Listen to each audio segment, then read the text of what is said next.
This is a follow-up video to my last one, where the relationship between blades representing a specific subspace. So if we have a K blade that represents a subspace, the subspace spanned by the A1, A2, all the way to AK.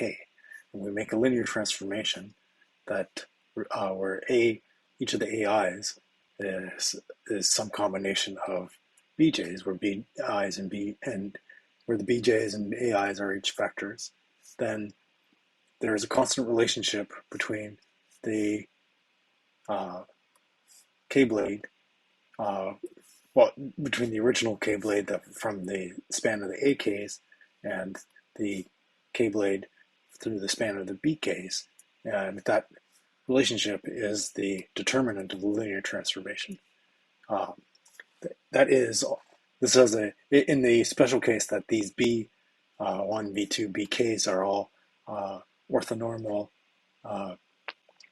vectors, the basis for that subspace, then this determinant is actually the volume element, and because this will be the parallelogram or parallelepiped or higher K-space analogy of a parallelepiped.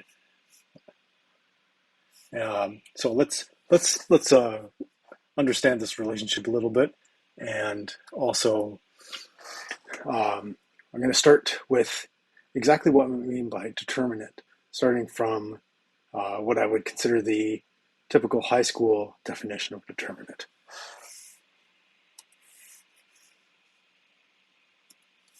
So in high school, we learn we have a matrix of elements, say A1, 1, A1, 2, A1, 3, 1, 3, A2, 1, A3, 1, A2, 2, A3, 2, A2, 3, and A3, 3. So we have a determinant operation that we denote with vertical bars on this. And we pick a row or a column, say this first row, and we proceed iteratively. So the determinant of this matrix is A11 times the determinant of the smaller part. Let's write this out.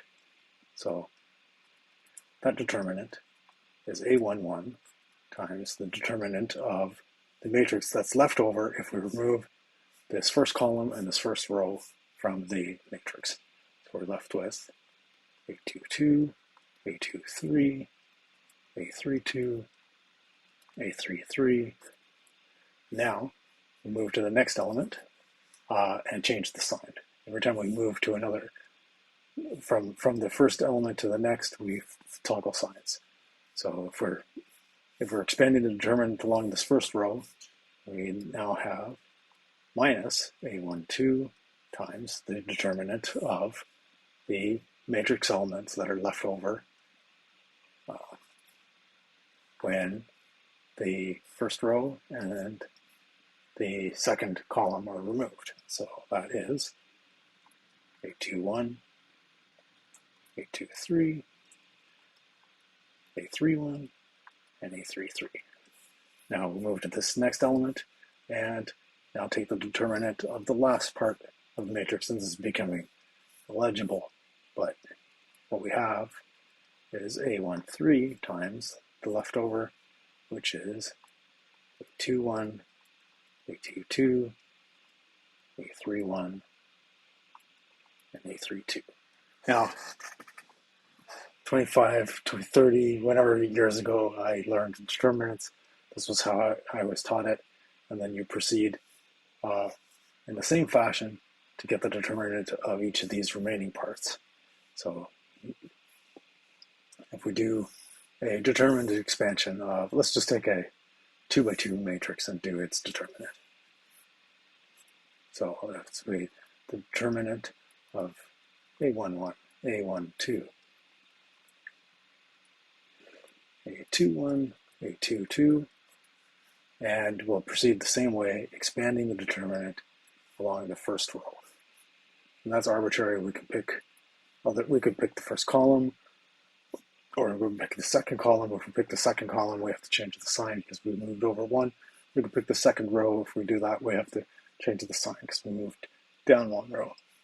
But if we're proceeding with expansion of the determinant along the first row, our high school formula says, well, we take that first element in the first row and multiply it by the determinant of what's left if you remove that row and that column, which is the determinant of A22. And if we have a determinant of 1 by 1 matrix, that's just the number itself. And then we go to the second element, which is, so we had, I'm just going to rewrite this quickly.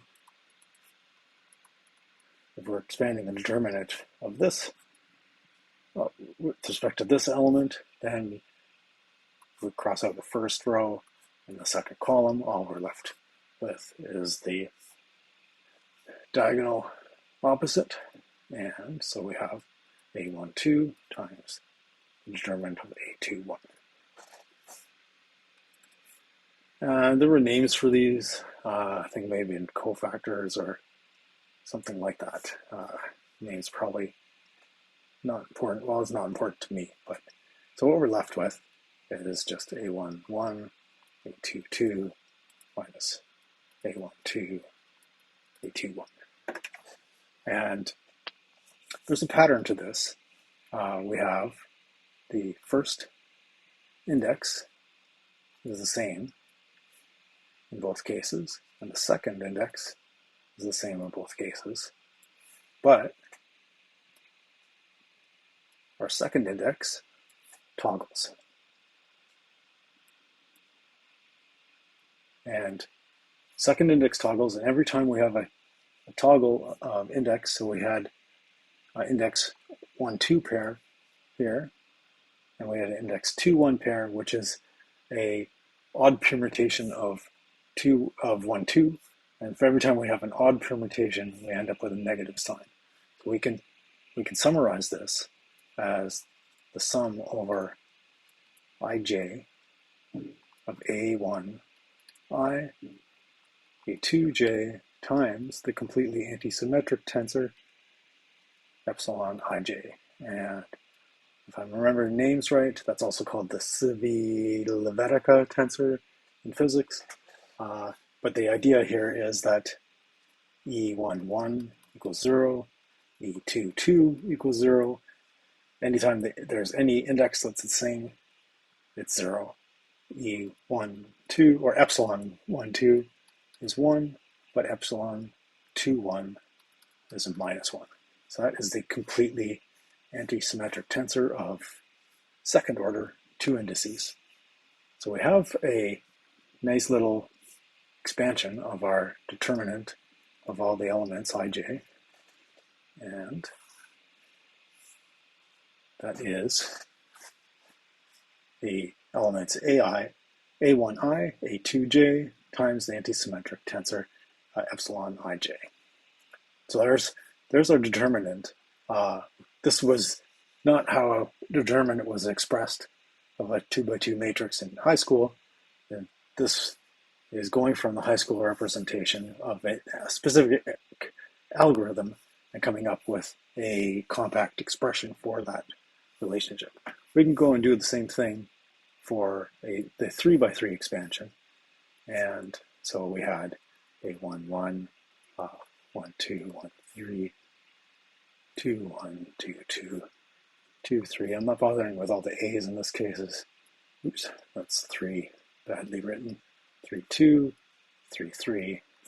And if we do this expansion, just repeating, we have a 1, 1. Now we have here, right in my A's, a 2, 2, that.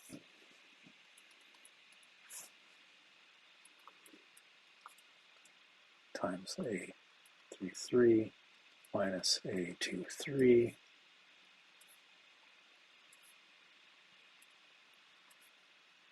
And we'll stop being lazy, writing all those A's. A 2, 3 times a 3, 2.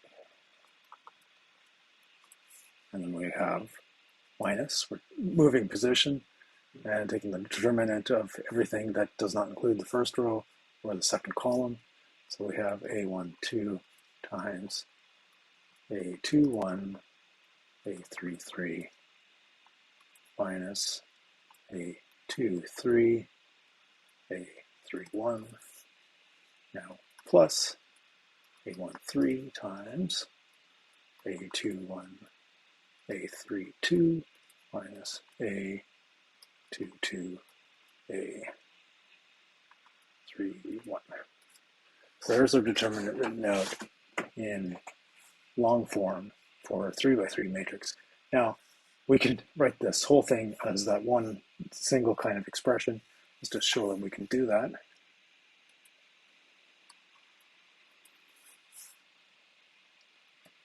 So what do we have?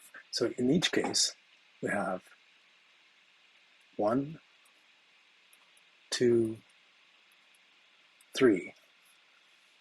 1, 2, 3, 1, 1, 2, 3, 1, 2, 3, 1, 2, 3, 1, 2, 3. So our first index is always 1, 2, 3. So we have a whole set of A1 something, A2 something, A3 something. And let's look at what all of the second indexes in each of these are. So we have, for the first term, we have 1, 2, 3, and a plus sign. And for the second term, we have, again, 1, and this time we have 3, 2, and a minus sign. So we have minus, and it happens to be an odd permutation of 1, 2, 3. And then the second term here, we have minus, but we have 2, 1, 3. 2, 1, 3, which is an odd permutation of 1, 2, 3. And once again, we have a minus. In the next term, we have minus, minus, which is a plus. And we have indices 2, 3, 1. 2, 3, 1, which is an even permutation of 1, 2, 3, and it happens to be a plus. See the pattern here. Last term, we have 3, 1, 2, which is positive, and it's an even permutation of 1, 2, 3. In the last term, we have 3, 2, 1. 3, 2, 1, which is an odd permutation of 1, 2, 3, which is a minus. So we can summarize that. This is not really equals, but an aside, a chart. So our determinant is left to be sum over all I, j, k, a1, I, a2, j, a3, k, times the third order antisymmetric, completely antisymmetric tensor, which is epsilon ijk. And just like before, what do we mean by epsilon ijk? So it means that 1, 1, 1 is 0, 1, 2, 2 is 0. Anything where there is a repeated index is 0. The ones that are not 0 are the ones where we have 3 unique indices, and those ones equal to 1 if it's a positive permutation of 1, 2, 3. So epsilon 2, 1, 3 is an odd permutation, but epsilon 2, 3, 1 would be an even permutation. So that's going to be equal to 1. And if we do another rotate of indices, epsilon 3, 1, 2 is going to be equal to 1. Whereas any of the ones that with an odd permutation are going to be equal to minus 1. So 2, 1, we did 2, 1, 3. How about 3, 2, 1? And so 2, 3, 1, 2, 3, 1, 3, 1, 1, 3, 2. So we have epsilon 1, 2, 3 is 1, epsilon 2, 3, 1 is 1, epsilon 3, 2, 1 is 1, and all the other epsilons that are going to be minus 1 provided they have unique indices. And anything else is going to be 0. So we'll have a whole pile of these ones that are going to be 0. And we have a nice little compact expression for the determinant of a 3 by 3 matrix. So if we have a 3 by 3 matrix with elements aij, then its determinant is ijk, a1, I, a2, 2j, a3, k, epsilon I, j, k. So there's the determinant of a 3 by 3 matrix.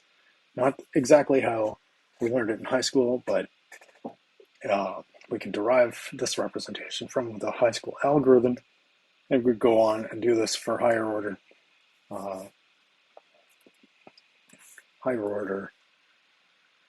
determinants. So it's like a 4 by 5, we had a 4 by 4 matrix. It would be fairly easy to show, a little bit tedious, that we would have I, j, k, l, a1, I, a2j, a3k, a4, l, epsilon I, j, k, l. So that would be the determinant of a 4 by 4 matrix. So now we have a representation for the determinant that is algebraic as opposed to algorithmic. And we can go and look at the next part of the problem, which is if we have a k vector, and specifically a k blade, that is composed of a set of wedge products, let's say a1 to a2,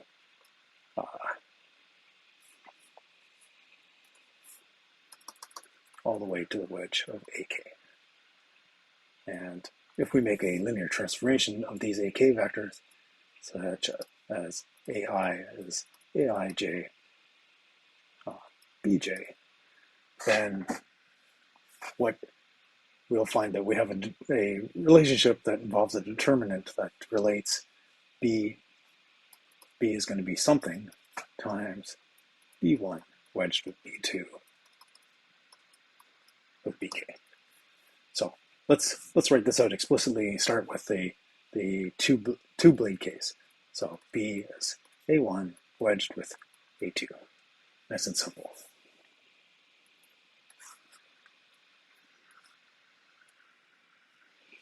So in this case, what do we have? We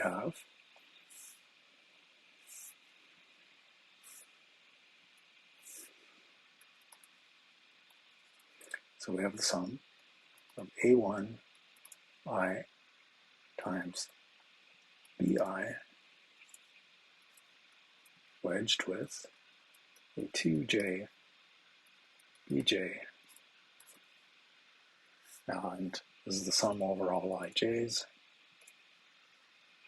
We can factor out the constant terms from the linear transformations, so we're left with a1 I, a2j times bi wedged with bj.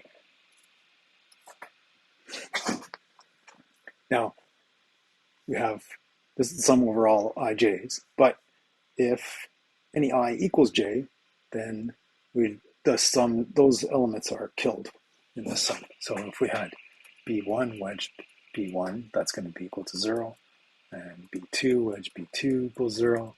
So this is really the sum over the I not equal to j elements. And so that means we have the b1 wedged b2 term, and we have a b2 wedged b1 term, but b2 wedged with b1 is just minus b1 wedged with b2. So if we use that relationship, what we have is every time that there is a ij that is a even permutation of 1, 2, we have a plus sign times b1, b2. And every time there's an odd permutation of 1, 2, then we have a minus b1, 2. And we can write that all as sum of a1i, a2j times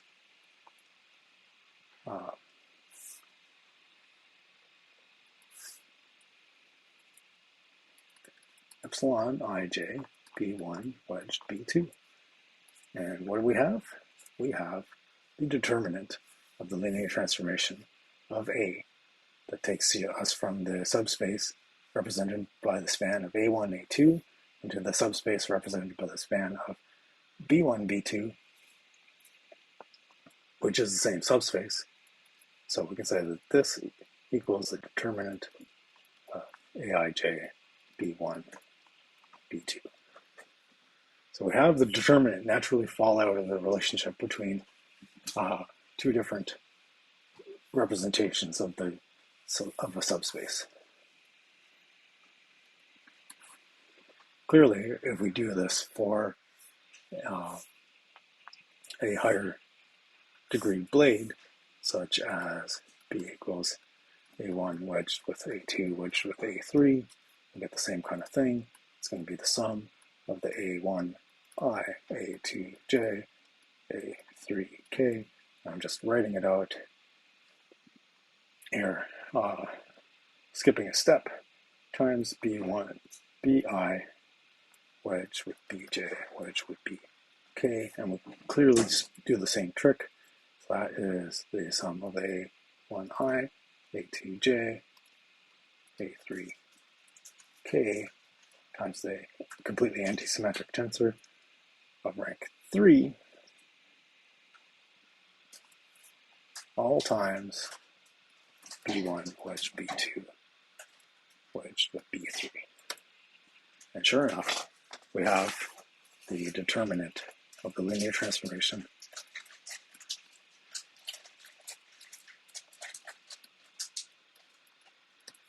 now as a special case, and this was the case in the previous video, we were looking at blades of orthogonal vectors.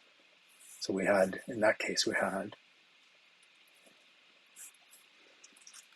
suppose that B is A1, A2, A3, where A1 dot A2 is 0, and A1 dot A3 is 0, and A2 dot A3 is 0. So in this case where all the vectors are mutually orthogonal, but not necessarily orthonormal, then this geometric product is also a 3-blade, and we can find that if we had a linear transformation of the same sort, then to a different basis, B1, B2, B3, if we had a different basis of mutually orthogonal elements, then we would have in that case as well that these would be related, like so.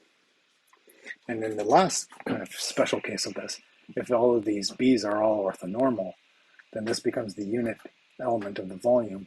And what do we have for this is just the element of the parallel pipette. So the area of the parallel pipette is formed by we have a representation of that in the determinant. It just falls out. Well, that is all I was wanting to play with for this particular video. Hope it's entertaining to somebody, and have a good night.